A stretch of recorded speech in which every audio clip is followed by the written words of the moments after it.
This is Colin Dijs, and in this video you'll see a replay of one of my masterclasses on general marketing, specifically audience behavior patterns, how consumers think and how they behave online. So if you're interested in this, sit tight. It's going to be 90 minutes full of information. Enjoy. This is Colin Dijs. Today is Tuesday, the 17th of August, 2021, and we will do a quick recap on the audience behavior patterns. The ideal scenario is understanding your audience and therefore how they behave, so you could potentially influence how they behave. Going to just pull up the screen so I can see everybody. Murat here? Yes, I think so. I think I saw him before. Yeah, there you are. In his it's Barcelona. Yeah. I think you're wearing the wrong one. I think you need to wear Paris Saint-Germain next. But anyway, you can help us with the audience behavior patterns. I know last time you gave us quite some influence there. And could you assist us again? I do believe so. Okay, give it a try. Yeah, you're all fresh from your coffee. So, all right, let's start off with like the big three patterns, right? That's basically where it all starts and what we're all influenced by. And when I say we, I mean us as people here on this call, as well as the audience we're trying to reach.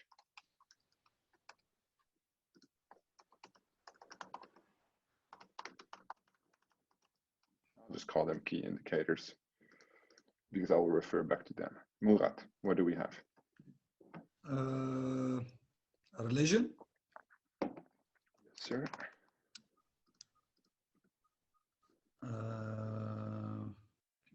Politics, or yes, sir. And last one. Yes. The last time I had economics, but it's not a key factor, I think.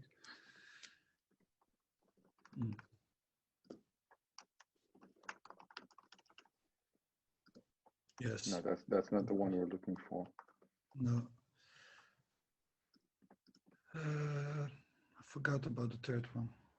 So we all have values, right? Especially like, let's say, an ethical boundary on certain things, right? So our values make us who we are. Some people are loyal, some people are not loyal. Some people are eager to obtain money. Other people are also eager to obtain money, but they steal, right? Two different things. One is running a business, obtaining the money ethically, and the other one is stealing.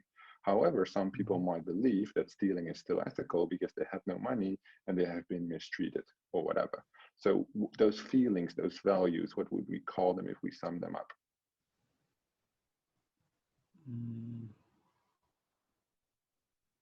Wow, experience. Read the screen. You know this Dutch word? Yeah, of course. Yeah, it's basically the combination of those things. Upbringing. We would call it culture. Yeah. Culture. Yeah. Shit. That's it. The culture. Yeah. All right. So the economics, the purchase power and GDP are obviously very important. GDP is just a global indicator, gross domestic product, right? The output or economic value of a certain country. However, it is not the best way to measure your audience. We would prefer to measure it on purchase power, right? The equivalent would be purchase power and currency. Great pound sterling, Great British pound being the number one in terms of purchase power, currency value. Then you have euro, then you have US dollar, Canadian dollar, Australian dollar being the weakest, right? It basically goes down like that.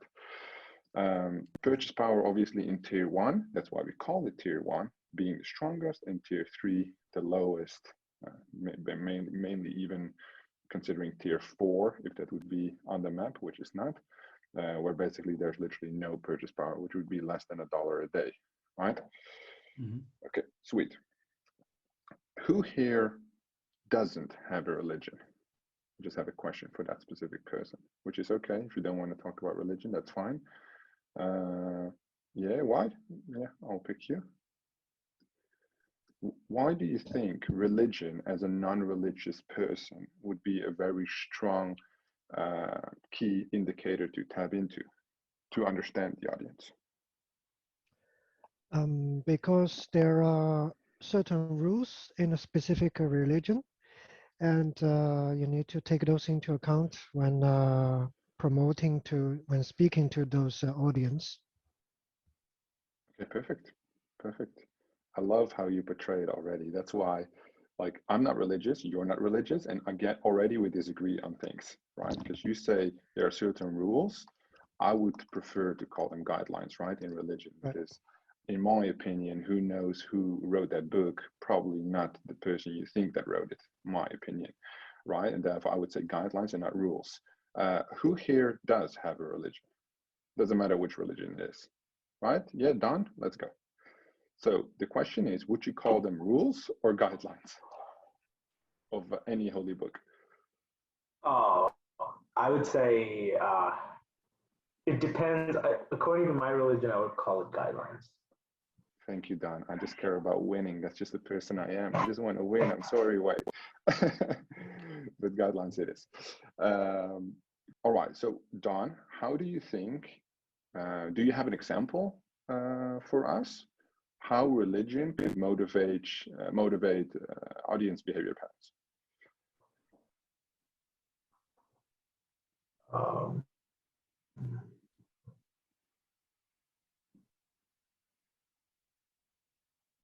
Maybe, like, for example, Christmas over here is pretty huge. So when you are trying to sell something around the Christmas time of the year, if you know what people respond to and why people want to buy gifts and why people want to gather together with their families and all that stuff, you would be able to persuade them to buy like a gift or that's correct. Would it be the best example? Would Christmas be a religious holiday, or is it more like a commercial holiday in tier 1? Or is it a little bit of both? Maybe a little bit of both. Yeah. Yeah. How many people do you know that celebrate Easter that are not Christian? I know 0. Right? Because it's, I think, I'm not sure, but it's a Christian holiday. Let me give you one example per religion, because I love religion, right? I just don't know why I'm not religious. So Muslims, they don't eat pork, right? Very important. Jewish kitchen, they separate their stuff and they wear this little hat on their head, right? I don't know what it's called. Christians, they go into the church, and why they do their little gathering, they donate money, but if there's a deceased person, they can also buy candles and light them, right? So each of these religions has something to it which makes people buy stuff or not buy stuff, do things or not do things. So there's, like, I think in the Christian Roman Catholic Church that on Friday you don't eat meat, something like that, which they can eat fish, however. So it's like the balance between things is very important. So for religion, there's obviously a great variation of things you could promote, but it's a lot more easy to promote products and services to this audience if you're inside to this audience, because you can understand them a lot better. I know a guy who runs a digital bookshop selling all kinds of versions of the Bible, of the Holy Bible and any holy book, basically, right? He's been doing this for 10 years online, and it's like an amazing success, right? He has, I think, 12,000 purchases a week of like these holy books, because they're quite cheap. It's all digital. You can listen to it as well. It's amazing. But the big mismatch is that he just sends out emails portraying that Christianity is Christianity, but it's like a lot of subcategories as well. So Catholics, you don't want to call them whatever else you have within Christianity, right? Because they are so focused on being in that subgroup. So now we have groups, and then you have subgroups. So you have people, let me give a completely different example, perhaps most based on culture, right? So we have people, let's say the group of people here is against animal cruelty. I think most people here would be against animal cruelty, right? Anybody here makes donations to shelters, animal cruelty services, at least once a year, more than $1 a year. You can put up 10 hands. Yes, Astrid and myself and Pedro, that's great. Well, now you have a subgroup as well of this who take a step further, right? Which is obviously vegans, right? They adjust their diet. It has a lot of other variations of the world involved, but their main principle is because it's against animal cruelty, right? Who here is a vegan? Nobody. But that has to do with values, right?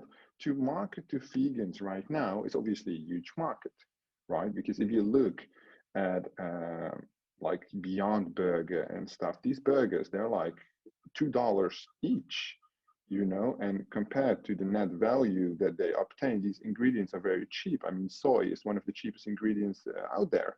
So the margin on these products is amazing. Like a long time ago, I watched a documentary about cricket protein, right? They had a huge Dutch farm, which was doing a test. They invested 1.2 million. They made me an offer for 500 grand and I didn't invest. And ever since I wanted to invest so bad, but nobody wants to start another farm.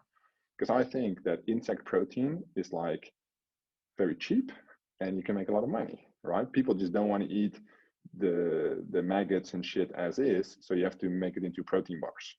But that's fine. The margin is still, I think the ingredients are 26 cents and the bars are like 2.80 each, including like the cost includes wrapping and stuff. So very much so that there's obviously a huge market here. Being animal protein very expensive, very bad for the environment, all these other things, where insects have like very quick harvest time, no emotional guilt to it, whatever. But that's important.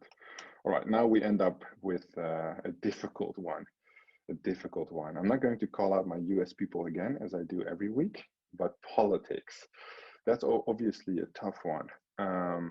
With politics, with motives, it's highly based on values. However, you obviously can be in a country where a specific dominant political movement is present, where you are straight against.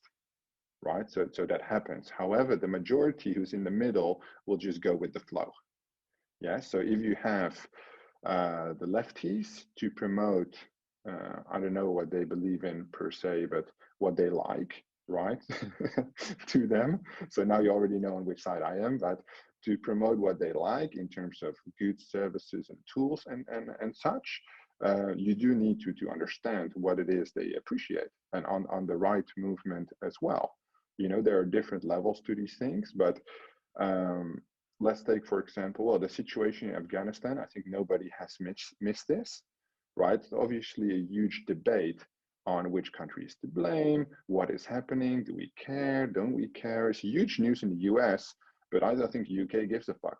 Or in the Netherlands, it's not on the digital news, it's like on the newspaper online, but they're trying to like calm it down because it's not as big as a deal for us, right? The question is, however, many lives at stake. So it's more of a humanitarian mission that they try to solve, like help all these people so everybody's happy.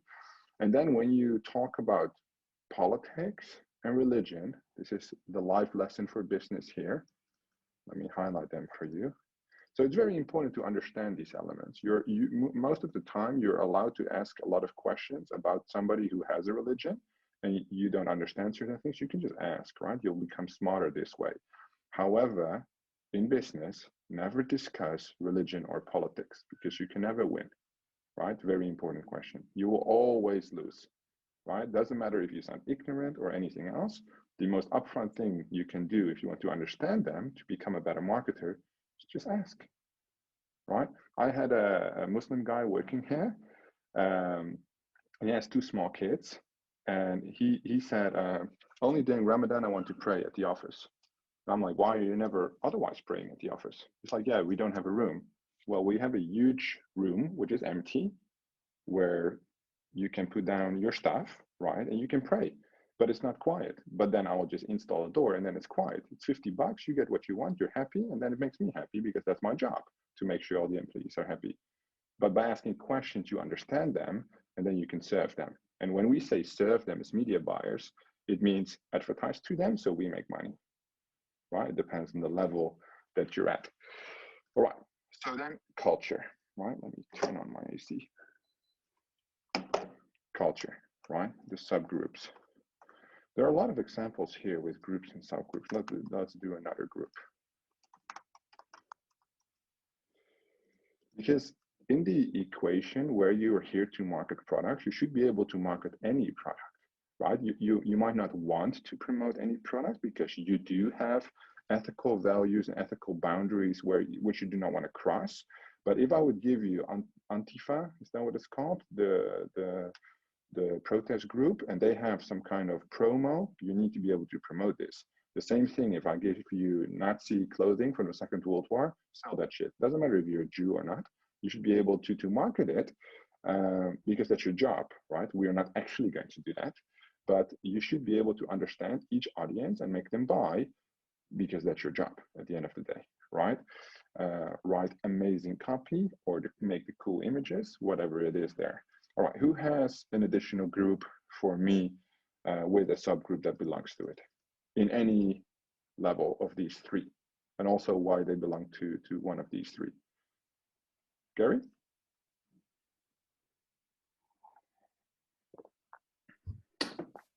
You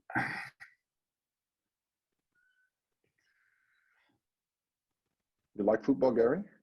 Sorry? You like football? Yeah, I like Okay. football. Which team? Leeds United. So yeah, Premier League. Premier League. Which is a worldwide audience. Yeah, and then we have which team? Leeds United. Yeah. Have they ever won the Premier League? They all, before it became the Premier League, yeah. Oh, okay, fair. Okay, I don't know it. Yeah, they've been out. They've only just got back. So. All right, well, good job then. Okay, Leeds United. All right, now you have a group, right? And what would this fall under? Because Premier League football, right? Subgroup Leeds United. Mm-hmm. So I assume that's somewhere in the Leeds area. I don't know where that is, but yeah, Northern England. Yeah. Okay, would that be religion, politics, or culture? Culture. Culture. All right. And now let's say we want another subgroup of Leeds United. What do you have then? I assume with football, there's obviously one classic one that we all know. Oh, within the Premier League one, Manchester United. Within Leeds United. Oh, yeah. So let's say I tag along with you to a football match. Yeah, and we're having an amazing time. We look around the stadium, we see all kinds of different people, but one group really presents itself. The ultras. Yes. Let me just write hooligans so everybody. Yeah. Right. The ultras, right? The people who have their highest dedication level to watch this team. Yeah. Within the hooligans, you have people who love this team. Yes. But you also have people who are just looking for a fight, right? That's just basically, they come not for the football, they come to throw rocks at the police because fuck my life, you know? Get drunk and fight. Yeah. Are we talking about British people or the hooligans? It's all encompassing. Yeah, so basically then again you have groups, and this basically unfolds continuously, right? Yeah, it's niches and sub-niches, yeah? Yeah, exactly. If I have a huge crate of Leeds United t-shirts, yeah, am I going to go to a 40-year-old woman who's with her little kid watching the soccer match, or am I going to go to these hooligans who I know have an extreme passion for their club, and when I have the last batch? If I want to sell them all, I'm going to go to the hooligans, which is a little scary, but I'll make a lot of money, right? If I would have one shirt, just one shirt, which I got from the regular shop, it doesn't fit me, right? It's a child's shirt. Obviously, it doesn't fit me. I'm not going to go to the hooligans because I assume when it's in stock, they already have all the shirts, right? Because they're the most loyal fans. So I go to the mom with the kid and just tell her at a discount, you can buy the shirt for your kid, right? Then that makes a lot more sense. So the question is it in stock or is it not in stock? The shirts you have, how many do you have? And then you choose your audience. Okay, sweet. Perfect. That was a good example. Thanks, Gary. One more group, and then we move on. Who has a group for us? I think Pablo Roncini has a group for us. Not really, just trying to understand all this thing. What do you like, Pablo? Box. Boxing? Yeah, boxing. Okay, so we'll do fighting sports, that's the group, and then the subgroup would be boxing. Your boxing can also be the main group, but it's just an example. Okay. All right, so the subgroup of boxing could be heavyweights. Does that make sense? I don't know nothing about boxing, so I'm just writing it down. And the subgroup of the heavyweights could be professional or amateur boxing. Okay, perfect. Would professional or amateur go above heavyweights or not? Can an amateur still be a heavyweight? Yeah. Yes. Okay. And do we have anything there?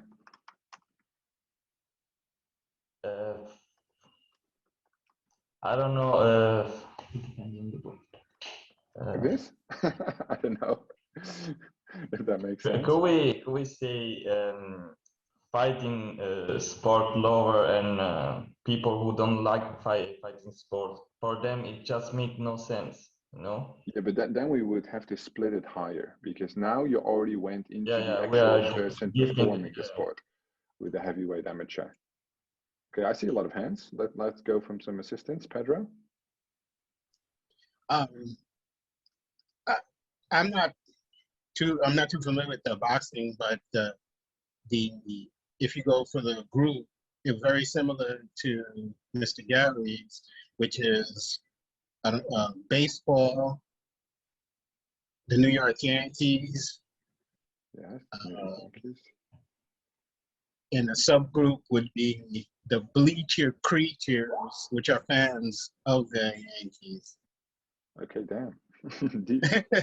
So then you have basically all the sports lined up. Yeah, look at let's leave it here. All right, baseball. And then you sell them, I think you sell kits like the baseball clubs or whatever they're called. The plastic bats. He was the hands, tight shirts with the American logo football on only. it. Yeah, the foam hands. Yeah. And obviously hot dogs. All right, good. Perfect. Thanks, Pedro. Good lineup so far. All right, anybody who doesn't understand how this works? I assume we do. Yes? Perfect. Then we'll move on. All right, so now the question is, once you have identified your specific audience, right, where for a lot of verticals, especially like Nutra Crypto, the audience already are pre-identified, right? We already know who we're looking for. Now you just need to look at the specific audience behavior patterns on that specific offer, right? So if we have the offer, what would be some specifications that would be offered to us to understand where to look for between these three main indicators?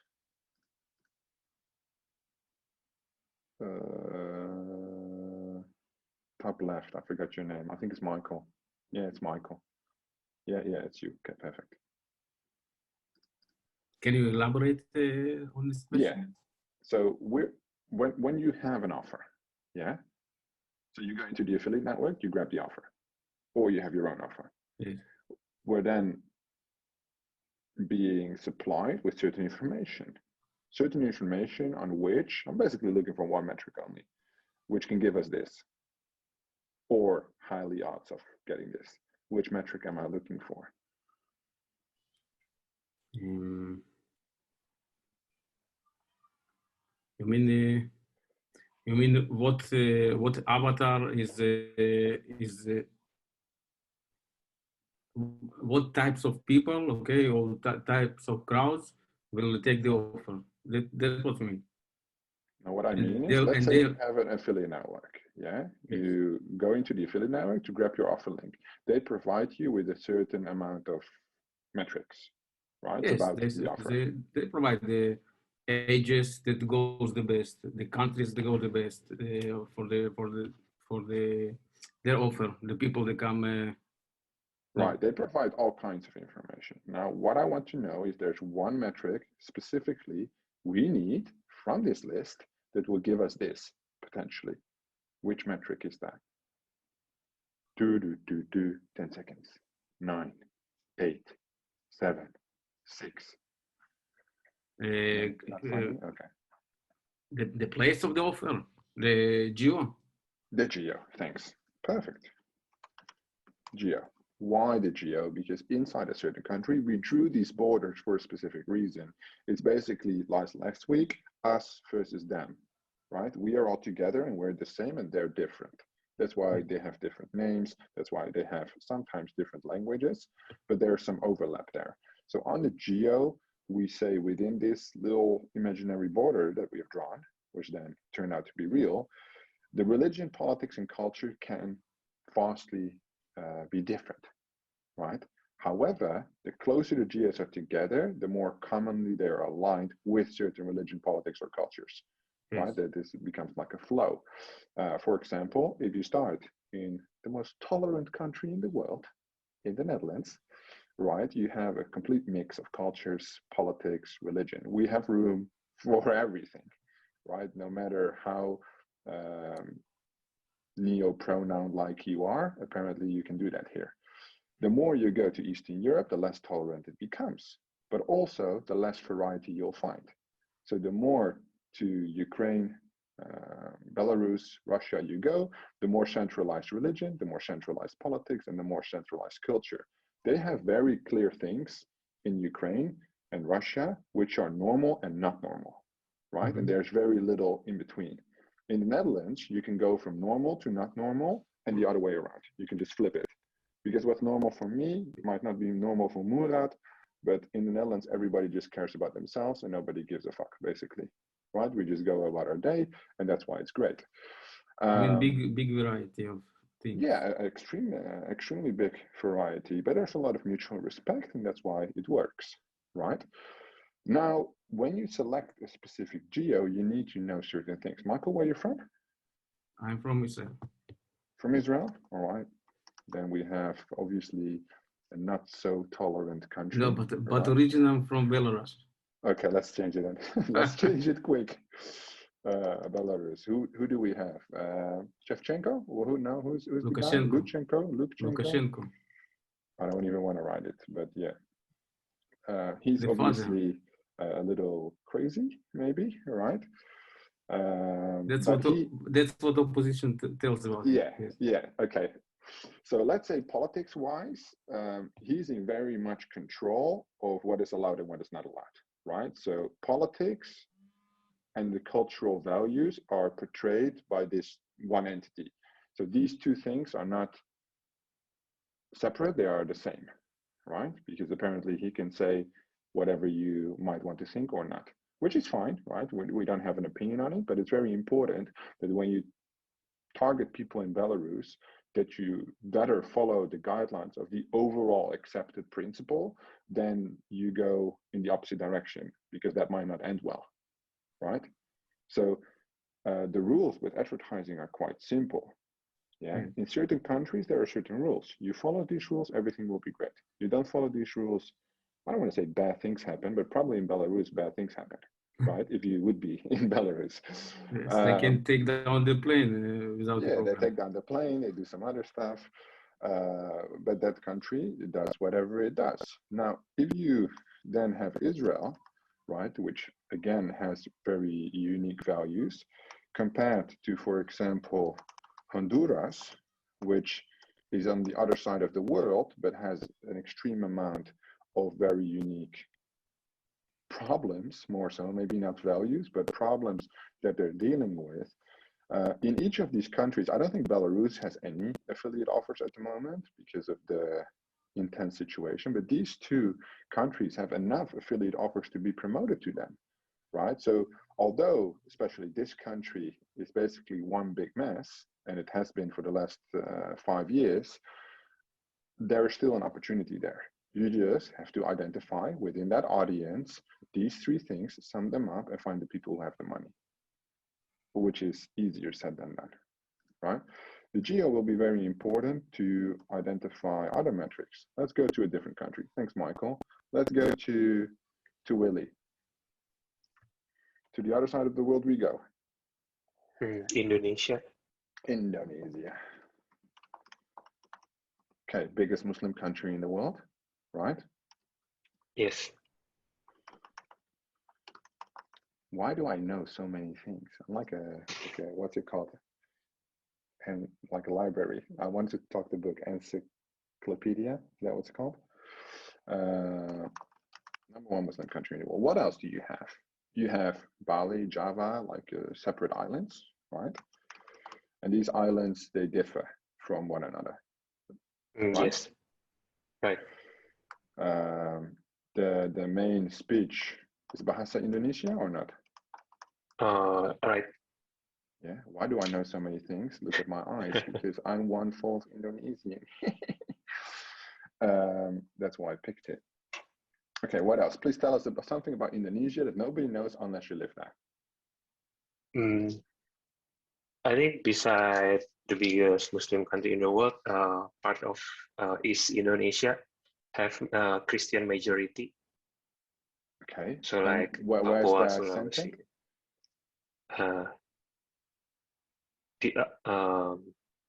Difference. Different areas, yeah. Different areas.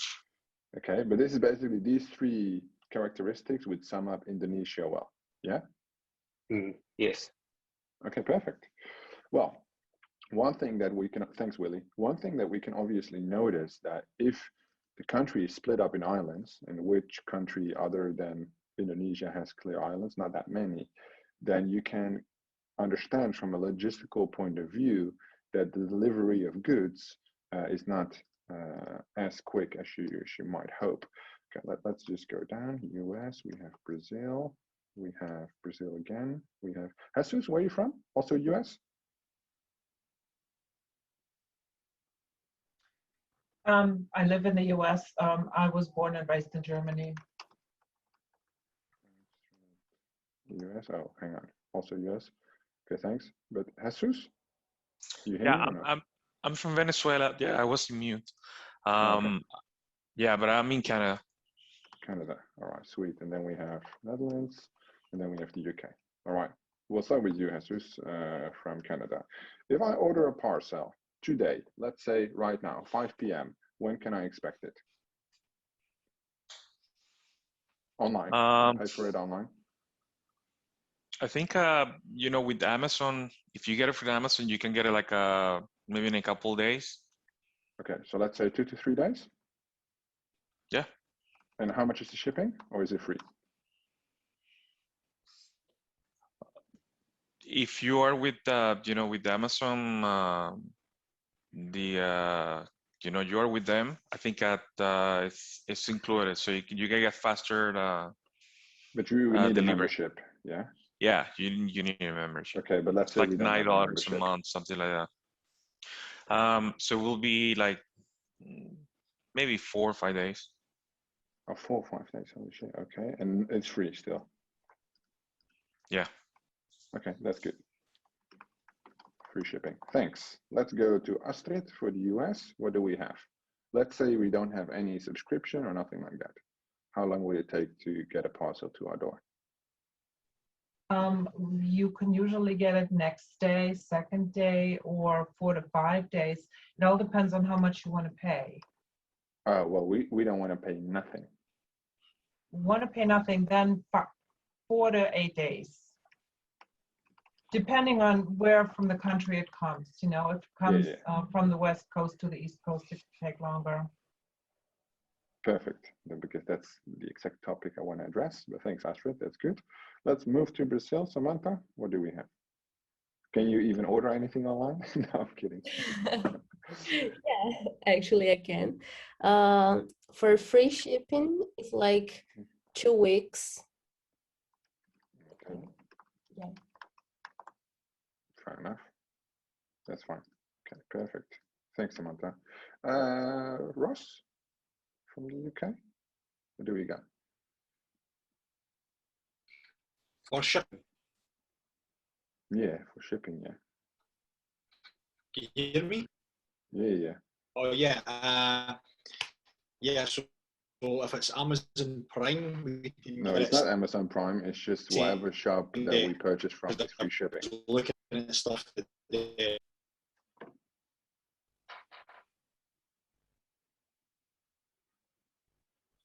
2 to 3 working days. I'll just write out 3 to 4 working days. Okay. So now you understand, just like Astrid said. My end up so bad. Yeah, it's all good. I'm gonna mute you. Like Astrid said, like Samantha said, 14 days in Brazil. Brazil is a big country. US is a big country with a lot better infrastructure, but nobody is going to beat the small guys, right?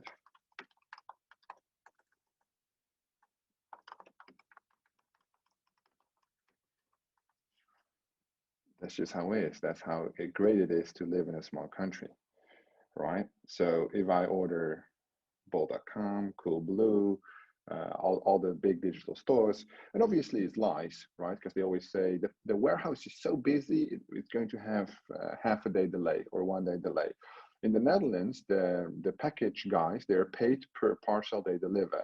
I don't know if that's anywhere else, but they rang the door. They wait 2 seconds, you're not home, and they put in like a little slip, you weren't home, we'll try again tomorrow. They basically rush down the streets, whether you can drive 30 kilometers an hour, they go 60, right? Because they just want to deliver parcels as fast as possible. Murat, you ever drove these parcels or not? I did actually for a few weeks. Well, it's a shitty job. So. How was that? Yeah, was that, yeah? No, I don't like it. I don't like it. You have to rush.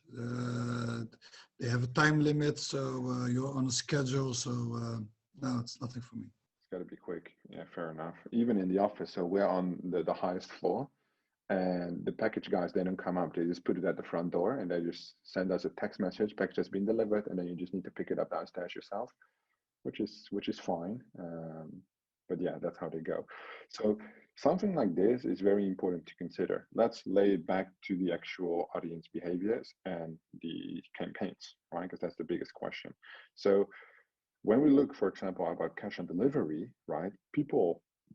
Companies offer cash on delivery because there's not enough financial infrastructure to take direct credit card payments.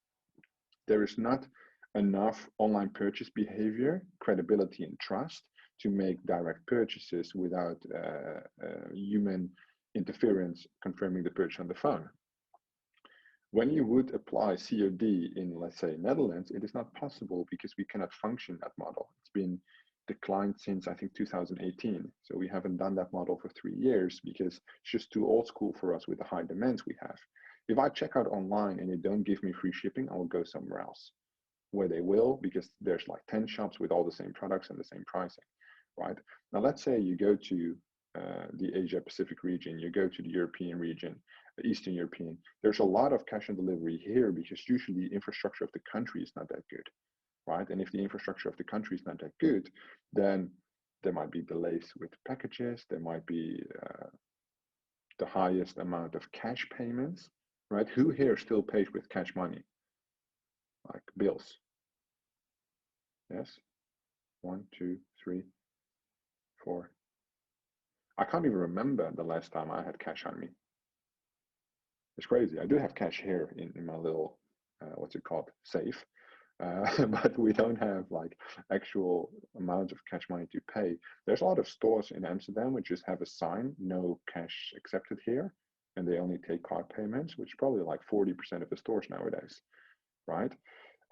One thing I loved, when I used to live in Canada, it was there, and now we have it here as well, which is no cashier checkout, right? You just take your shit and bleep, bleep, bleep, bleep, bleep, you go by yourself, which I thought was amazing. And then I went home and it wasn't here, but now we have it here as well.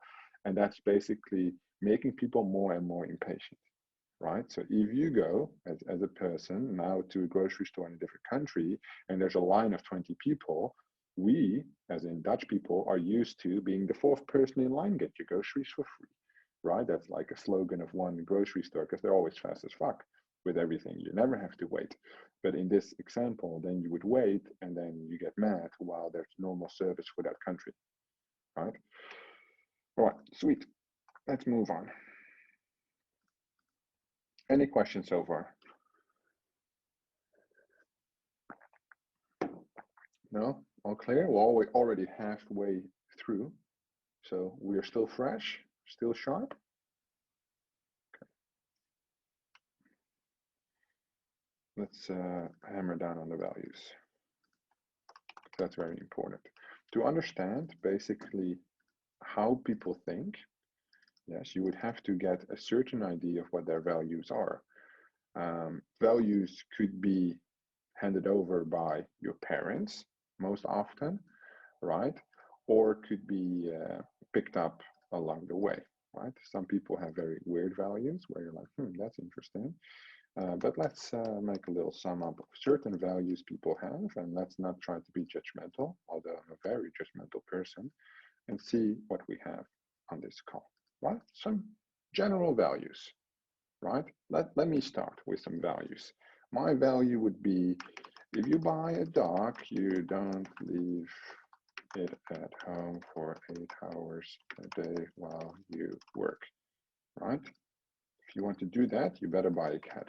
That's not the good behavior for a dog, right? So if I would buy a dog, I would take it to the office every day, because you don't buy a dog, just leave it alone, because it's like a companion style animal. All right. Alena, what would be another value? Completely random, not related to pets, please, or animals.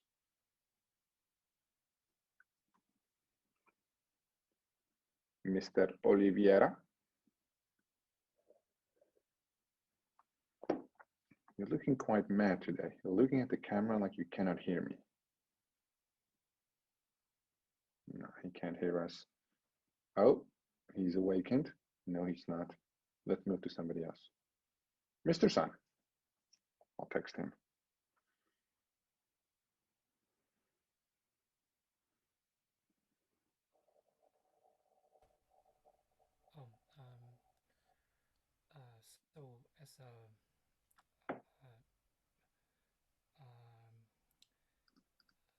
So as a Chinese, that children may live with parents, but in Western country, that children have to leave parents' house probably after 18. For how long you would say, or for until whenever? Oh, until they get married. Ah, okay. That's a good one. And do you, because you live in Canada right now, yeah? Yeah. You have any kids? Yeah. Would you open your home to your kids until they get married? I may. Okay, perfect. Thanks, Eric. All right, let's see. Let's go to Ruslan. We haven't heard from you. Hi. Just thinking about that you may pick me. Maybe I have mental power. Maybe. Yeah. maybe not. Maybe. Yeah, pretty easy one for a man. Never hit a woman. Pretty simple. Hit a ball? No.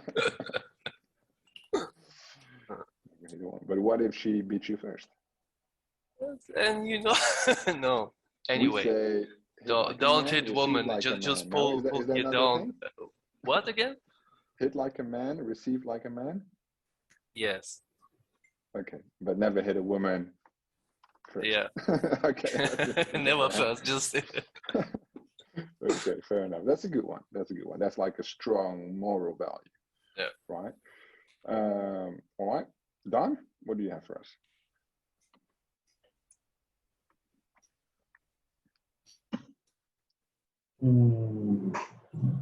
Go to church on Sundays.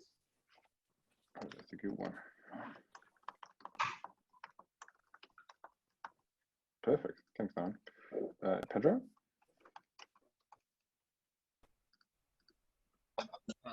Stay out of debt.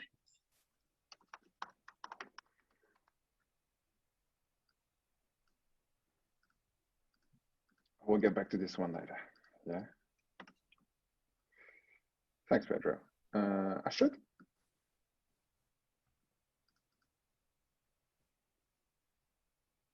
I think a value is more a single word description, such as honesty.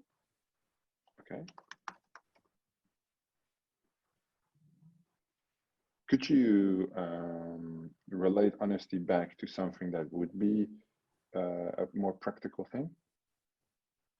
would be a more practical thing.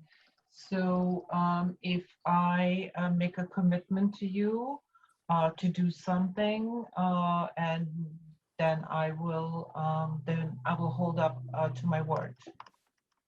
Perfect. Yes. Yeah. Thanks, Astrid. Samantha. Don't steal. Don't steal, or don't steal from the poor? Or don't steal from the rich? I don't know. Are you Robin Hood? What? Never mind. I said, are you Robin Hood? Don't steal. Okay. More in practical terms possible? Don't steal. Don't get something without pay, or that's not yours. Don't take things that are not yours. Well, okay, perfect. Thanks, Samantha. That's also an interesting one. I think we can all learn this one while we were young. Don't take things that are not yours. But here we are. We have a nice little list of 7 different things. These first 2 are obviously very specific, right, to the case. The more specific, or the more specifically you understand certain values of other people, the easier it will be to persuade them, right? If you don't know how that works, read this book. Yes.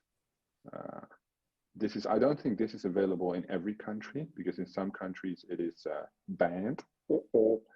But in Europe, I think it is available. Very interesting book to go through, highly persuasive, manipulative to get what you want. That's how you get power. But if you buy a dog, they'll leave it at home for 8 hours. So somebody who would, yeah, Gary has it over there. Power. We're obsessed with it. So if you would know that a working individual is working and they're not looking for dogs, they just like dogs, which most people do, you know, we all love kids until the kids start screaming, and then you're happy you don't have young kids, at least, right? But they're so cute for like 10 minutes, just like a dog, so cute for 10 minutes until they piss on your carpet, right? And then it's not that fun anymore. But yeah, you don't want to sell a dog to a person who works, which values are this. There's no need, for example, to go through a Chinese neighborhood and put in 10% discount on apartments after graduation, because you know if they're not married, they're not going to move out, right? Well, never hit a woman first, that's a little random here. And go to church on Sundays. You don't have to provide festival information on a Sunday, or at least maybe not in the morning, if there's a festival in the morning, or like a farmer's market or whatever, when you know people are in church. Stay out of that. That's a good one. I think that's a lesson in general, but that's how the rich make a lot of money. That's why I wanted to highlight it, right? We leverage that. And when I say we, I mean mortgages, any remortgage stuff, especially on the real estate side, makes a lot of money, refinance. This is a very strong ethical value, which I don't think in terms of buy behavior you could tap into. And don't things that are not yours depends on, I'm just giving my opinion here, right? It depends on which way you look at it. What is yours? What is mine? Am I a person who like to take things which are not mine? Yes. But if you would look at it from a financial point of view, then you take money from the customer basically by offering them a product, right? When you listen to like motivational speakers like Grant Cardone, it is not about selling the product, it's about taking their money, right? Because that is the mindset that you come from. The product doesn't necessarily, and especially in affiliate marketing, the product doesn't necessarily have to offer any of the guarantees that it makes, because your job is not to provide caregiving over the product, because you're not the advertiser. You are the affiliate, and therefore you just need to run traffic and make money, right? That should be then the highest priority. So take their money in that sense would then make sense. Interesting values, guys. Interesting. All right, here we have a little list. Now, obviously, to understand people, we basically want to write out some key metrics to use. How do we identify people which we want to target? Anybody wants to give it a go? While I pour some water.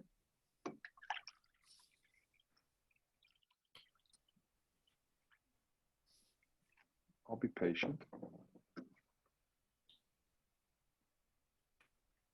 Bye, Elena.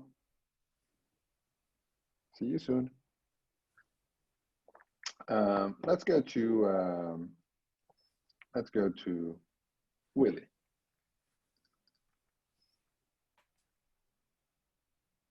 H. Dear H. Sorry? H. H. Perfect. That's one. H. Gender. Gender.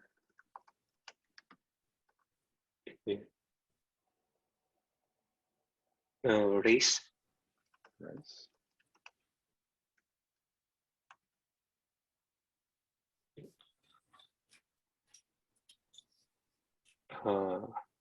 Economy level.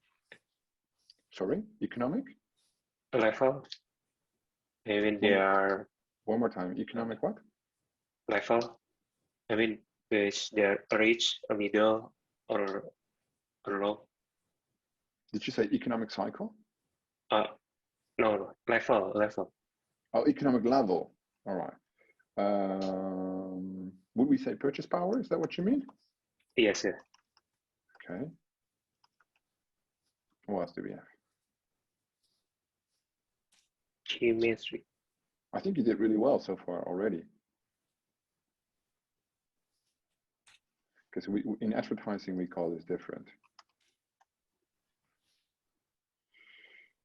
Okay, thanks, Willie. This is fine so far. I think we can work with this. Anybody knows what we call purchase power in advertising? It's one of the settings you can usually select in the more advanced platforms like Google and stuff.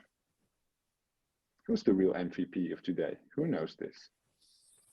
YouTube ads, Google ads, display. You can target It is spending power. Spending power? No. No. It's something income. But what is it? Yeah, just shout it, guys. Just shout it. Disposable income. That's wrong. Murad? Income level. That's wrong. I said something income, and this guy says income level. The word has to go in front of it. But thank you for participating. Come on, we're smart. We can do this. Available. Russ? I used to run Google Ads, so this is embarrassing if I get this wrong. Average income or minimum income.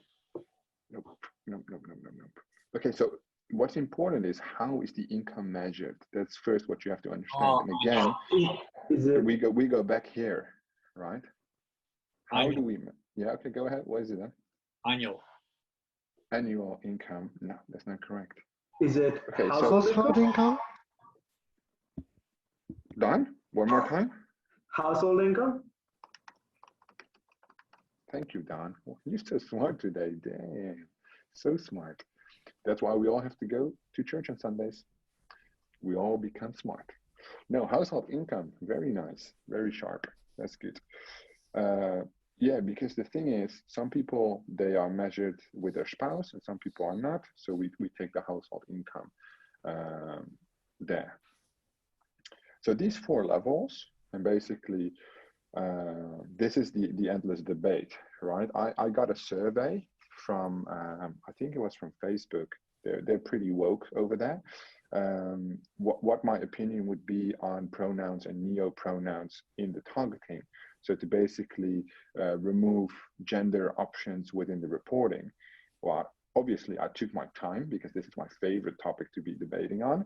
I wrote a 2,000 word essay specifically on why reporting has nothing to do with how people feel, right? Advertisers need the data points in order to target.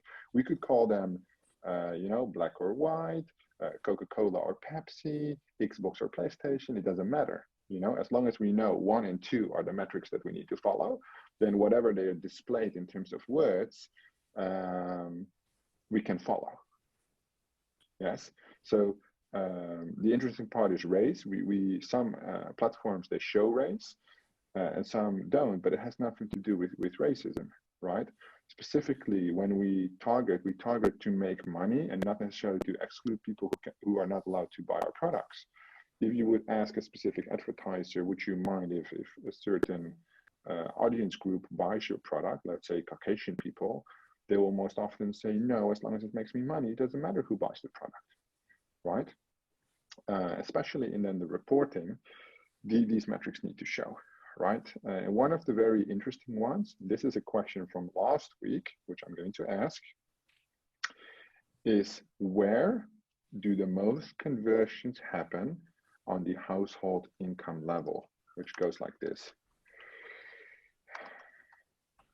20%, then it's like 20 to 40%, then it's lower 20%, and something like lowest 10%, something like this. Where do the most conversions happen on this graph, right? So the top 10% would be the richest household income, and the lowest 10% would be the lowest. Somebody who was here last week. Anybody wants to give it a go? No, Murat, you're not allowed anymore. Keep giving too many wrong answers. No, I'll circle back to you later. Samantha? Which one? I didn't understand. Right. Which segment? So this is top 10% of the household income. This is the lowest one, and then you have these in between. Which segment makes the most conversions in the entire media buying space? So where do most conversions, where's the buying audience? Can I just suggest, because I don't know? Well, I said it last time. So the question is, did you listen?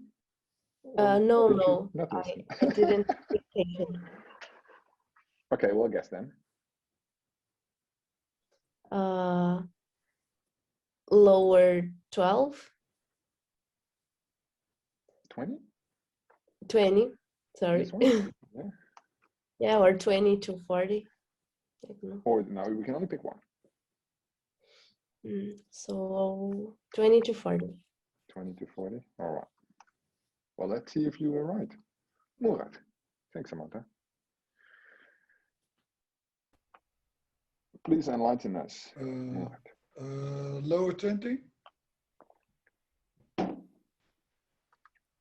You see this face? Face full of disappointment.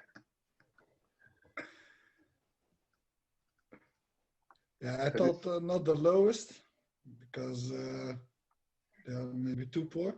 So the It might not actually be, but I'm trying to teach you all a lesson. That's why I'm portraying it like this. Because I said a specific rule last time, which I now want to repeat, which when I say it, everybody's like, oh, that makes so much sense. But it has to do with behavior of a certain audience.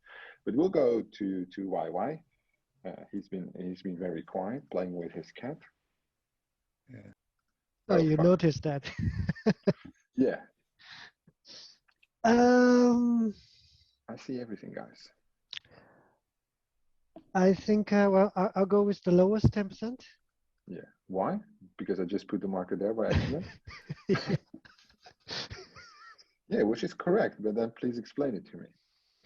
I think these are the, well, obviously top 10%, they are too busy making money. The middle class are maybe more educated. I think the lowest income, they are more impulsive and gullible, if I may say, yeah, gullible. Yeah, so you may say that. So if you would make it into a question, right? Because I think then it's clear for everybody. There's basically one question, which I have in my head already, to basically explain this entire equation. What would that be, that question?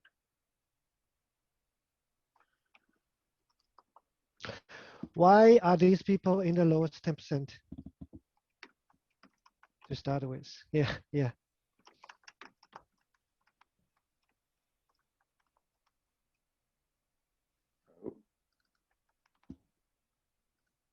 the last part is a whole debate. So I see some people frowning. Let me just remove that real quick. But let's focus on the first part. Why do poor people stay poor? Right, that's a question. Because their lifestyle, right, is not just any lifestyle. It is a consumption lifestyle, which is very interesting. You know, I follow a very strict diet for these guys, you see. But this diet costs me a lot of money. It costs me about 600 euros a month. Just feeds one person. So that's a lot of money. However, I spend 900 euros a month on food if I don't follow this diet. Why? Because crisps, candy, pizza, it's expensive, right? Relative to rice and chicken, right? The chicken is expensive, but the rice is so cheap, the oatmeal is so cheap because they plant carbs that you can easily overconsume. And now we're just talking about food, but there's these cool things, iPhone from the company, these little expensive AirPods from the company, this $400 webcam purchase from the company, $12,000 MacBook from the company. I don't have that shit at home. I just have it here, right? Because the company buys that stuff. Why do we have so many things, right, while we use so little? For example, you can only wear one pair of shoes at a time. Yet we all, I think most of the people here on this call, have more than 5 pairs of shoes. Why? Because our surroundings, our cultural influence, right, where we base our values on, is consumption, continuous consumption. I don't think people in tier 3 who have no money have more than 1 pair of shoes, not necessarily because they're poor, because they also have like other things. They have a phone and stuff, right? So they can purchase more shoes, but they understand that the money is not best spent to buy more shoes when you can only wear 1 pair at a time. So you might have 2 pairs if the other one has another purpose. Women, you need shoes to go to yoga. You need dress shoes, right, to wear under a dress when you go to the club or whatever. And then you need normal walking shoes, 3 pairs of shoes.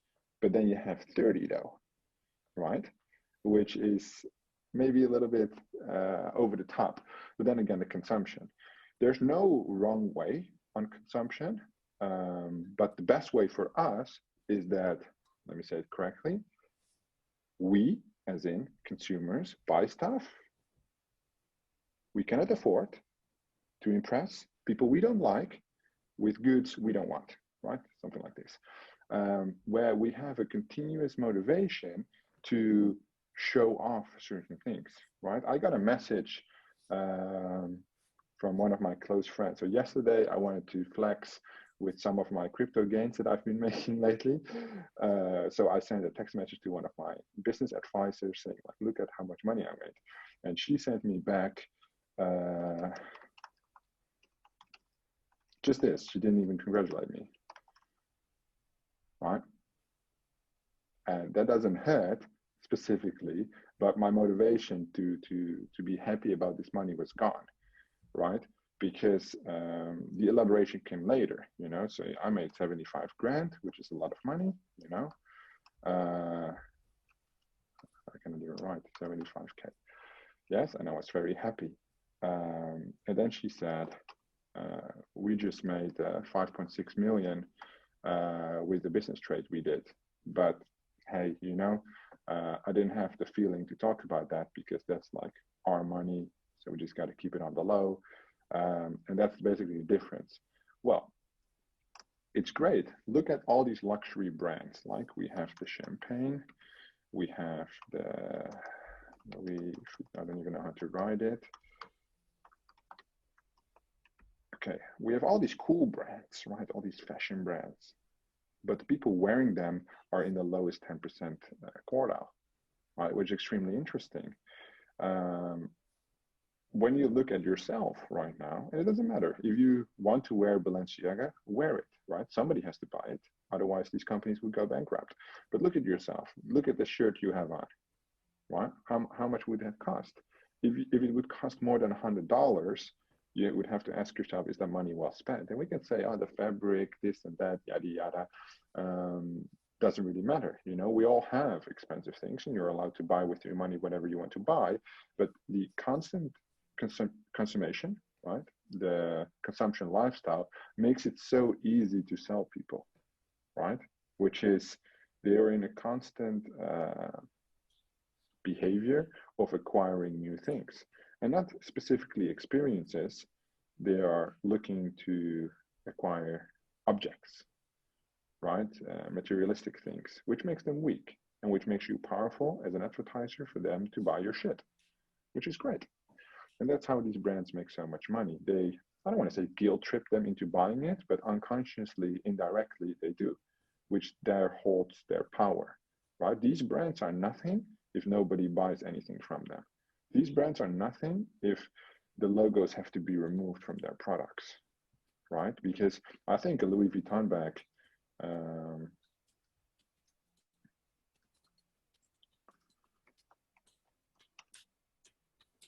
who here has a Louis Vuitton bag or anything Louis Vuitton? Like a cool little wallet or something? Astrid, yeah? How much does a bag like this cost? I think they're quite expensive. Let's say, oh, I've seen this one before. It looked quite nice, this one, with the Yeah, revenue. about $1,000, but they can also go up in value if they have you, if you have them, you know, for a while and they're considered like a collector's item. Secondhand though, yeah. Yeah, if they're in good shape. So like this one would probably be $1,000, $1,000. Okay. But yeah, the logo is basically all over it, right? That's what makes it stand out. Right. And one of my friends just bought this. She was also very happy. I told her I've never heard of this brand in my life, but yeah, that's just me living under a stone, I guess. Ugly as fuck, in my opinion, these bags. But yeah, she got this one, I think, in like a little bit lighter gray. It's just a bag, innit? I think it was like $4 grand, like a little bag. She was so happy. So I was like, I'm happy for you that you're happy. And guys, we also buy dumb shit, right? So it's not only the ladies. Look at this extremely big car I just bought, but you already have a car though. Yeah, but now I have two, which is better than one. Same thing with the bags and the shoes and whatever, right? So these usually build up purchases are very different than the ones you're advertising, right? And that's where you need to make a very clear distinction. One is impulse and the other one is a build-up purchase. So the build-up purchase are usually anything above $1,000 where you go in person or you need to talk with an agent. Like we said last time with the copywriting, right? Above $1,000 online, you will have to talk with an agent. Anybody on my coaching program talks with an agent first, right? The main reason for me is because I don't want people who are retarded. On the other side, obviously, it creates a lot of trust and all these things, right? We need dedicated people. We need people who can actually pull it off. Then what's very important that the impulse purchase comes quickly and goes quickly. Yes. So let's say you do not understand these main key indicators. Let me just remove them.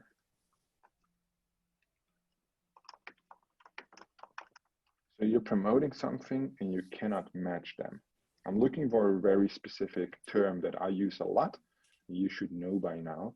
So let's say you cannot hit them or you cannot portray them how they would like to be portrayed. So if I, oh, hang on, that's not a good example. Let's take a football hooligan, right? If I would say he's just a fan, then that would not be great because he thinks he's a hooligan. He's the most loyal fan, right? So you hurt his feelings and things are not going to go well. What do we call that? And you end up with 0 conversions. Yeah, we're nodding, but I see no hands. Michael? Maybe mismatch.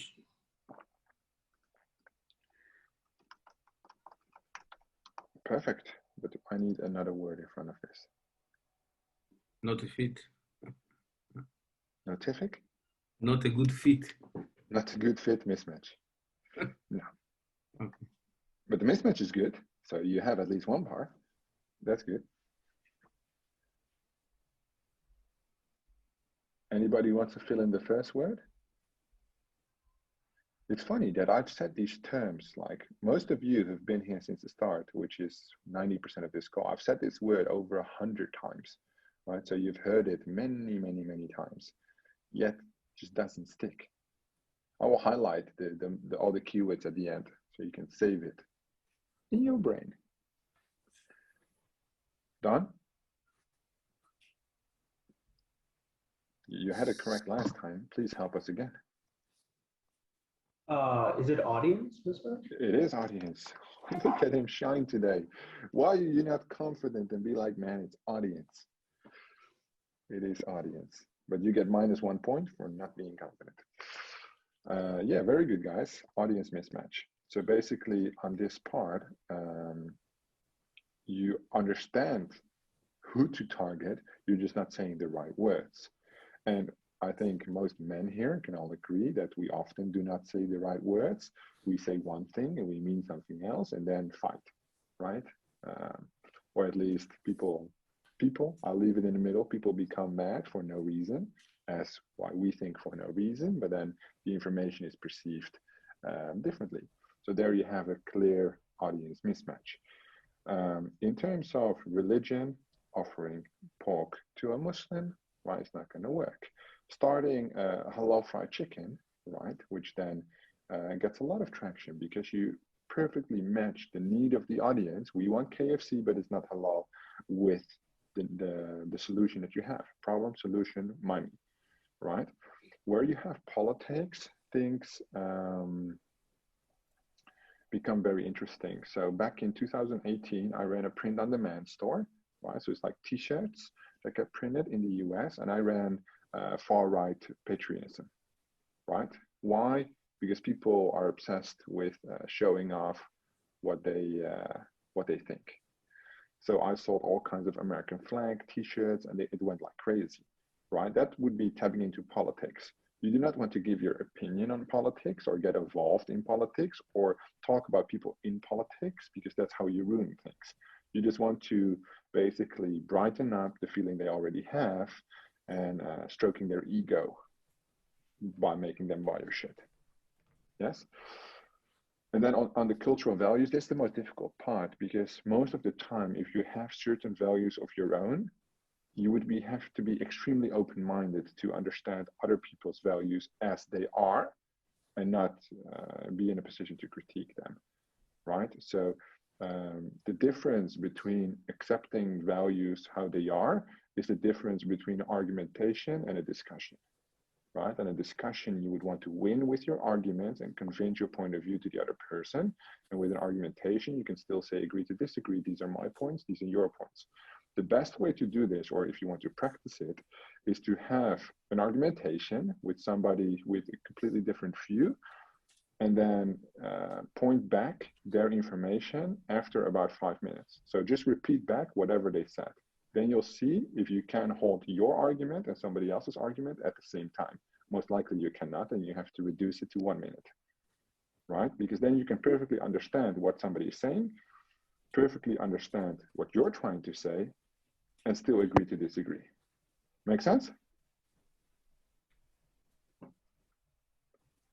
I hope it does. 10 minutes, guys, 10 minutes. Let's rock and roll, because I have one more thing. Okay, so the audience mismatch is a very important keyword here. Well, let me just highlight household income, because I'll circle back at that later. Then you have the values, everything I already pulled, targeted here. Okay. Who here is not in the Nutra space? Nutra. Everybody here on the Nutra? I think so. Yeah, alrighty.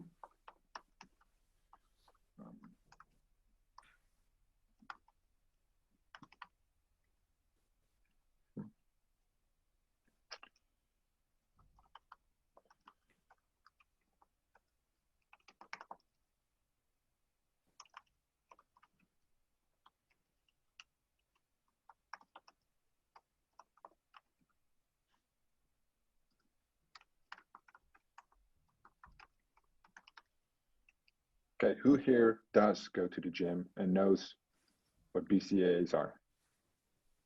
Yeah? Yeah. Ross, I don't think you go to the gym. You're looking quite skinny. Gary, Mr. Supplement owner. I think that's the best one. Yeah, branch chain amino acids. Right. So let's say you have somebody like Ross who goes to the gym almost every day, trying to look like his boss, right? Really into fitness, very dedicated. What could be the mismatch by offering him branch chain amino acids as a product?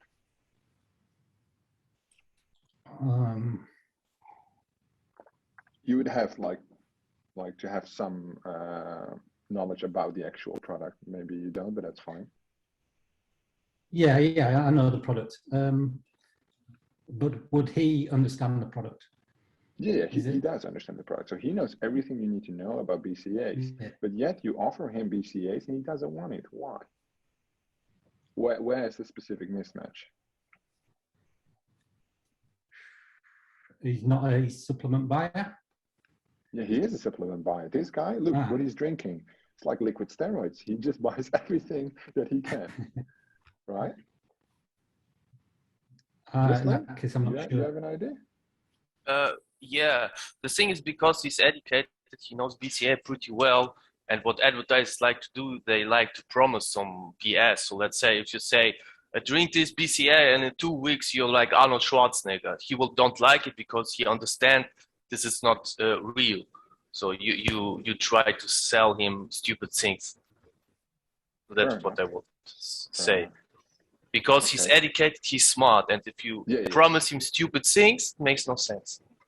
Fair enough. It's not what I was looking for, but that does make sense, Ruslan. So that's a good one. I was looking probably way too far-fetched, but BCAAs are derived from duck feathers primarily, right? And you also have BCAAs that are derived from clear hydro isolate, right? Those are like 4 times more expensive and therefore not often sold at the price that, well, Gary, you would sell them for, probably 25 quid a tub. Nobody's going to pay 100 quid a tub for BCAAs, but that's the one somebody on dedicated level will be looking for. Does that make sense? So here you're trying to portray the benefit of BCAAs to the person, but they already know the benefits. They're looking for something without duck feathers, because obviously it's not a good source of protein, duck feathers. It would have to come from either like some type of whey isolate or meat, right? Make sense?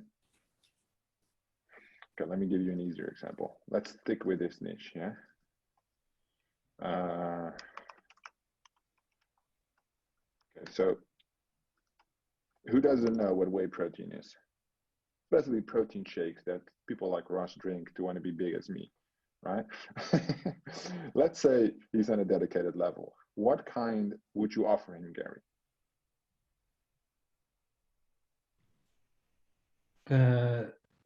Hydrolyzed protein. Yes.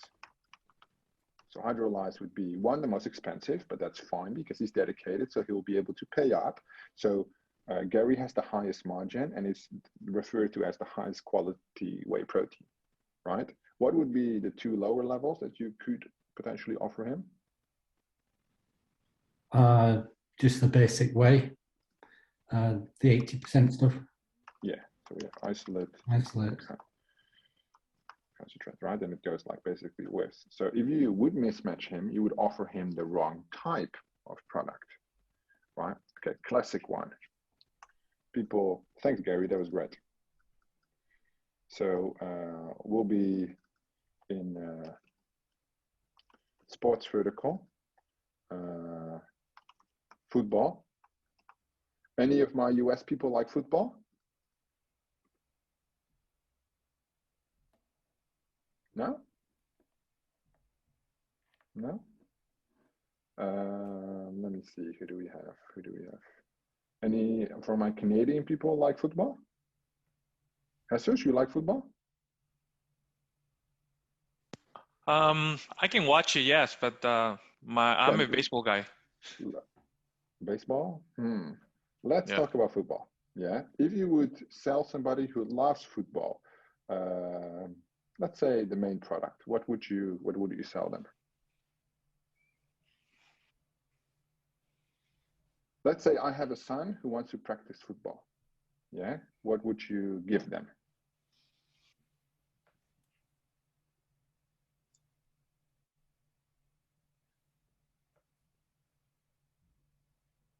You don't want to give them. Jerseys. Sorry? Helmet. Oh, Pedro said helmet. Yeah, okay, perfect. This is like, I put out the bait and you guys bite. That's perfect. You said helmet, right, Pedro? Because in football, we give people a football, which is round. Yes, but you're referring helmet. We don't wear helmets in football. You're referring to You'd be surprised. football, right? You're referring to American football. So here, the audience mismatch is 100%, right? Because I tell Pedro, come to my son's birthday party. He loves football. And Pedro gives him a helmet while there's no American football in the Netherlands, right? Literally none, right? 0 clubs. So I want a football. Well, let me explain to you what that looks like. Football. I get it. See? Football. Okay, we want this one, right? On this side of the ocean, we look for this one. But that's obviously... Sorry? A football, yeah. It's called a soccer ball. Football. Uh-oh. Yeah. Uh-oh. But then obviously you have that clear mismatch. Let's say you would do something like that.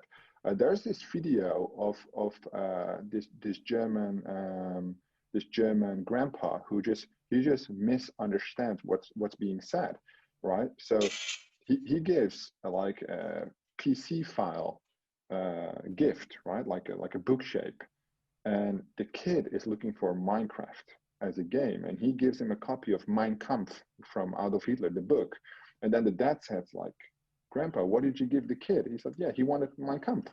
That's what he said. No, he said Minecraft, right? It's in the way the German accent may be quite similar, and he's like, "How did you even get this book? Because it's banned everywhere, right?" It's like it's amazing.